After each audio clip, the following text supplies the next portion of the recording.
जय हिंद दोस्तों। Bulls and bears अड्डा में आपका स्वागत है। सीधी बात, नो बकवास। तो दोस्तों, जैसा कि आप थंबनेल पर देख चुके हैं, आज हम इस हमारे नए चैनल बुल्स एंड बेयर अड्डा पर बात करेंगे एक नए टॉपिक पर। राइट इशू क्या होता है। कल मैंने मेरे ओल्ड चैनल पर इंडियन स्टॉक मार्केट आर्मी पर आपसे पूछा था और आपने कहा भी कि सर राइट इशू पर चीज़ें लेकर आएँ।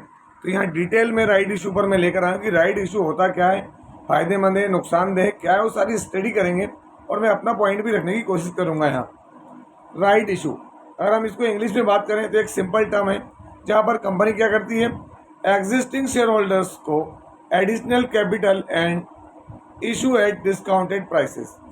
वहाँ पर वो शेयर कैपिटल, नई शेयर कैपिटल जारी करती है और उनसे क्या करती है, उनको डिस्काउंट प्राइस पर वो जो है शेयर देती है एग्जिस्टिंग शेयर होल्डर्स को। मतलब जैसे आप किसी एक कंपनी है ए, उसमें आप शेयर होल्ड करते हैं और अगर वो राइट इशू लाती है तो सबसे पहले आपको एग्जिस्टिंग शेयर होल्डर को मिलेंगे। क्या है पूरा मैकेनिज्म, उस पर बात करते हैं। तो दोस्तों, यहाँ पर थोड़ा ध्यान से देखना, आप हिंदी की चीज़ें मैं आपके सामने रख रहा हूँ। राइट इशू पर, राइट इशू का मतलब है जब कोई भी कंपनी अपने मौजूदा शेयर धारक मतलब एग्जिस्टिंग शेयर होल्डर्स को नए शेयर, ध्यान रखना, नए शेयर कम कीमत पर खरीदने का अधिकार देती है। ये एक तरह से मौजूदा शेयर धारकों को कंपनी में अपनी हिस्सेदारी बढ़ाने का मौका देती है। जैसे मान लीजिए कंपनी ए है और कंपनी ए के पास 100 शेयर हैं, ठीक है। अब वो नए शेयर जारी करेगी, 100 शेयर, इसमें A B C D F G H की होल्डिंग है, ठीक है। अब ये नए शेयर जारी करेगी उसको, तो ऐसी स्थिति के अंदर वो क्या करेगी कि जो पहले से जो इसके एग्जिस्टिंग शेयर होल्डर है उनको अधिकार देगी, है ना। अब हम क्यों खरीदें, तो हमको कम दाम पे मिलेगा, डिस्काउंट प्राइस पे देते हैं जो कि निर्धारित होता है। जो अभी जैसा नया आया है राइट इशू, उसमें मैं आपको दिखाऊंगा अभी, आज नहीं, आने वाले दिनों में। तो ये क्या कहलाता है, राइट इशू, मतलब एग्जिस्टिंग शेयर होल्डर का राइट, उनका अधिकार। यहाँ आप देख भी सकते हैं राइट इशू का अर्थ, तो मौजूदा शेयर धारकों को पहले अधिकार।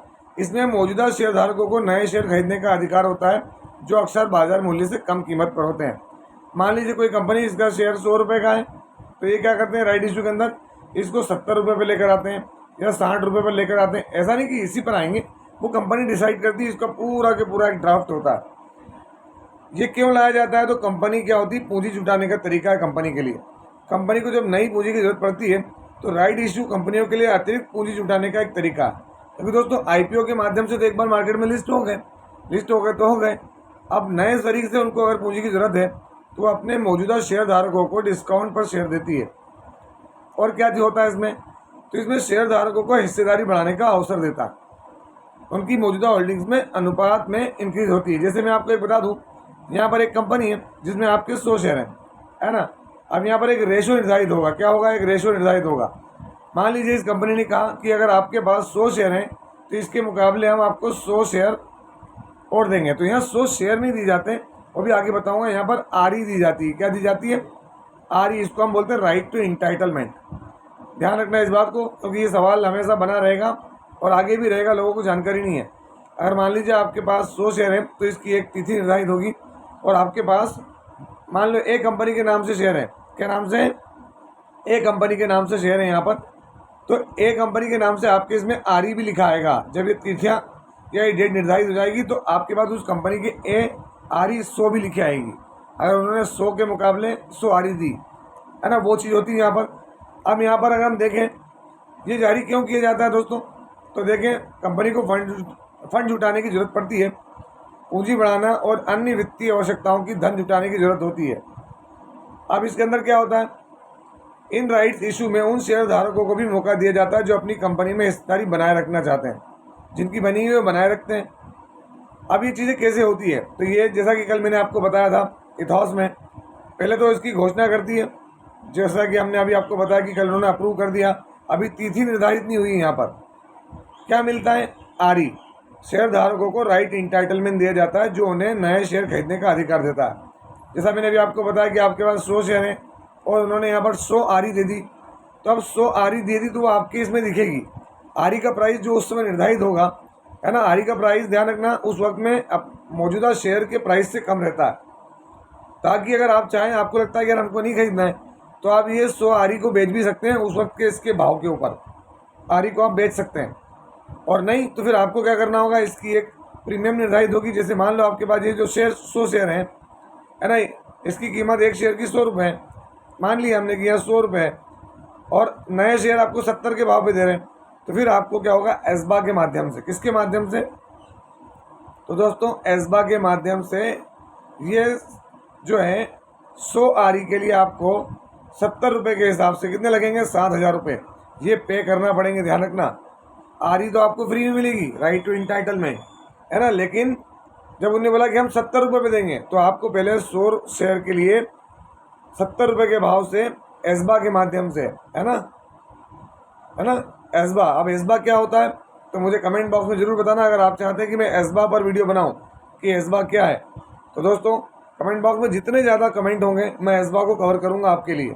तो एस्बा के माध्यम से आप क्या करेंगे, एक नियत तारीख तक जो है वो ये 100 आरी के लिए आप 70 रुपये के हिसाब से बोली लगाएंगे। फिर एक समय सीमा होती है, उसके बाद ही आपके अकाउंट में 100 आरी जो है वो 100 शेयर में बदल के आपके दूसरे एग्जिस्टिंग 100 शेयर के साथ जुड़ के 200 शेयर हो जाते हैं। ये पूरी प्रोसेस होती है। अभी इसमें एक और चीज़ बता दूं मैं आपको, क्या होता है जब ये आरी मिलती है तो ये आरी मिलने का एक टाइम होता है दोस्तों। ये ट्रेड करती है आरी, नॉर्मल शेयर तरीका क्या होता है, तो ये भी यहाँ ट्रेड करती हुई नज़र आती है। अगर आपने इसको उस समय में या तो इसकी एस्बा के माध्यम से बोली लगा दी तो ठीक, और अगर आप बोली लगाना भूल गए तो ये आरी आपके अकाउंट में पड़ी रहेगी। फिर इसको ना तो आप बेच पाएंगे और फिर एक समय के बाद आपके अकाउंट से ऑटोमेटिक गायब हो जाएगी। तो आरी शेयर नहीं होता है जब तक कि आप इसकी बोली नहीं लगाओ, ठीक है। अब इसके बाद में क्या होता है, इसको हम क्या माने, तो निवेशकों की चिंताएं इसको लेके हो सकती है कि राइट इशू कंपनी की जो खराब फाइनेंशियल कंडीशन है उसका इंडिकेटर है ना, जिससे शेयर की कीमत में आगे भी गिरावट आ सकती है, जैसा कि हमने एड शॉप के मैटर में देखा था दोस्तों, है ना, एड शॉप में वो। तो आपको यहाँ देखना पड़ेगा कंपनी कौन सी। ऐसा नहीं है कि कंपनी राइट इशू लाना खराब ही होता है, रिलायंस भी लेके आया है, एयरटेल ने भी लाया था राइट इशू। तो वो भाई ज़रूरत पड़ती है तो ऐसी स्थिति में राइट इशू ला सकते हैं, एक ऑप्शन होता है आईपीओ के अलावा भी। तो खराब वित्तीय संकेत या फिर जहाँ कंपनी की धीमी वृद्धि होती है ना, तो वो चीज़ होता है। उसके अलावा राइट इशू क्या होता है, तो मैंने आपको बता ही दिया, खरीदने का मौका देती है एग्जिस्टिंग शेयर होल्डर्स को। फिर राइट इशू को अच्छा माने या बुरा, तो अब देखते हैं राइट इशू अच्छा और बुरा दोनों संकेत है। मौजूदा शेयरधारकों को छूट पे मिल जाते हैं शेयर, और दोस्तों कंपनी को विकास के लिए जो है पैसा मिल जाता है। लेकिन दोस्तों कंपनी को फंड की ज़रूरत है, तो ये एक उसकी वित्तीय स्थिति की अच्छी कंडीशन नहीं है ना, financial condition is not good, right issue लाना ये भी माना जाता है। तो हमको ये देखना पड़ता है कि ये कौन सी कंपनियाँ ला रही हैं, ये लार्ज कैप ला रही हैं, मिड कैप ला रही हैं, स्मॉल कैप ला रही हैं, माइक्रो कैप ला रही हैं। क्योंकि दोस्तों छोटी कंपनियों के केस में बहुत बुरा है ये राइट इशू। ध्यान रखना, राइट इशू छोटी कंपनियों के केस में बहुत बहुत बुरा है। मैं आपको दिखा भी देता हूँ, अभी आ रहा है राइट इशू, किनका है आप देख सकते हैं। ये company 7NR, Somdatt, Ugro Capital, Accent, Franklin. तो दोस्तों यहाँ पर देख सकते हैं इनके भाव अभी निर्धारित नहीं हुए, यहाँ पर प्रीमियम निर्धारित हो गया है। यहाँ रेशो भी देख लें 1:1 का है। तो ऐसा आता है कि 1 शेयर पर 1, 7 शेयर पर 10, 50 पे 190, 7 पे 50, 5 पे 3। ये इनकी अनाउंसमेंट भी दी है, इनकी रिकॉर्ड डेट भी दी है, एक्स राइट भी दिया है, मतलब ये राइट टू इंटालमेंट, कब तक ट्रेड होंगे क्या होंगे सब जानकारी यहाँ दी हुई है ना। रजनीश वेलनेस और भारत भूषण फाइनेंस। अब दोस्तों ये जो कंपनियों के नाम है आप स्क्रीनशॉट लेकर रख लें, यकीन माने आप रख लें, मेरी बात को गलत नहीं समझें, आपके अवेयरनेस के लिए बहुत ज़रूरी है। ये सब छोटी कंपनियाँ आपको देखने को मिलेगी, यहाँ पे कोई भी लार्ज कैप कंपनी नहीं है। और दोस्तों इसने तो बहुत बड़ा बिगाड़ा है, आप देख लेना, एक वक्त में मैंने इसको कवर किया था, बहुत बहुत बड़ा बिगाड़ा है और बहुत बुरी स्थिति में यहाँ लोग फंसे हुए हैं। यहाँ ऑपरेटर बैंकर होते हैं। तो राइट इशू लार्ज कैप कंपनियों में, मिड कैप कंपनियों में, जहाँ पर उनके फाइनेंशियल्स है ना, फंडामेंटल्स सारी चीज़ें व्यवस्थित हो, वहाँ पर ये सही है। अदरवाइज छोटी कंपनियाँ माइक्रो कैप और नैनो कैप में दोस्तों फंसना भी मत। दोस्तों आज के प्राइस बैंड का चेंज 4 तारीख का, 4 तारीख में किनके प्राइस बैंड बदले हैं, तो यहाँ बहुत सारे नाम देखने को मिलेंगे, लेकिन हम जो थोड़ी बहुत जो स्टडी लाए गए देख सकते हैं। यहाँ पर EKI एनर्जी, बहुत लोग इसमें ट्रेप हुए थे, 5% से 2% का अपर सर्किट लोअर सर्किट हो गया है। इसके बाद अगर हम देखें यहाँ पर, तो दोस्तों यहाँ पर दूसरी जो कंपनी आपको यहाँ देखने को मिलेगी वो क्या देखने को मिल रही है, निसस फाइनेंस, 10 से 5। कल ही मैंने कवर किया था निसस फाइनेंस को, क्योंकि दोस्तों यहाँ पर एक बड़ी अपडेट आई थी STO की, है ना। STO के माध्यम से 4000 करोड़ का वो देखने को मिल रहा था। तो देखें, वॉलेटिलिटी को कम करने के लिए यहाँ पर निसस फाइनेंस के ऊपर उन्होंने क्या किया, प्राइस बैंड को कम कर दिया। और आप देख लेना, निसस फाइनेंस में आज 5% का अपर सर्किट है। फिर आता है पेटीएम ज्वेलरीज, ये भी एक वक्त में हमने कवर किया था। 20% से 10% का इसका अपर सर्किट लोअर सर्किट हो गया दोस्तों। तो ये क्या है, ये इंडिकेटर है काय के लिए। तो सीधी बात है कि भाई यहाँ पर क्या है, आप देख सकते हैं चीज़ें अलग तरीके से नजर आएंगी आपको। यहाँ पर अलग अलग और भी शेयर हैं जिनके नाम दिखा रहा हूँ मैं आपको, जो NSE के ऊपर इनके चीज़ें चेंज हुई 4 तारीख में। तो इनका कोई बहुत फर्क पड़ने वाला नहीं है दोस्तों। अब बात आती है इथॉस लिमिटेड के काय की, तो यहाँ पर राइट इशू की। तो यहाँ पर देखें, आज राइट इशू की खबर से यहाँ चीज़ें बदली हैं, क्योंकि इसका फ़ायदा उठाते हैं लोग। मैं आपको डॉक्यूमेंट दिखा देता हूँ। ये राइट इशू को लेकर इन्होंने सब कुछ, है ना, draft letter of dated June 3, है ना, राइट इशू इथॉस लिमिटेड, उसकी जानकारी इन्होंने यहाँ दी है।